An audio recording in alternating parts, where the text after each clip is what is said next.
চাঁপাইনবাবগঞ্জের সর্বস্তরের মানুষ সচেতন, তারা পরিবর্তন চায় এবং আগামী দিনে ন্যায় এবং ইনসাফের প্রতীক দাঁড়িপাল্লার পক্ষে তারা বিপুল ভোটের ব্যবধানে দাঁড়িপাল্লাকে বিজয়ী করবেন ইনশাআল্লাহ।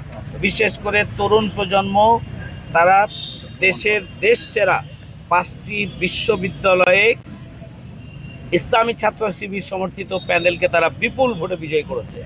তাহলে দেশের সবচেয়ে মেধাবী ছাত্র, সবচেয়ে সচেতন এবং ইন্টেলেকচুয়াল যারা, এবং যারা আগামী দিনে দেশ এবং জাতির কর্ণধার, তারাই এবার ইসলামী ছাত্র শিবিরকে এবং সমর্থিত প্যানেলকে তারা বিজয়ী করেছে। আমরা আশা করি যে আগামী দিনে দাঁড়িপাল্লা প্রতীককে এভাবেই তরুণ প্রজন্ম, নারী সমাজ এবং এদেশের কৃষক, শ্রমিক, মেহনতি মানুষ, বিভিন্ন পেশাজীবী সবাই ঐক্যবদ্ধভাবে বিপুল ভোটের ব্যবধানে দাঁড়িপাল্লাকে বিজয়ী করবেন ইনশাআল্লাহ।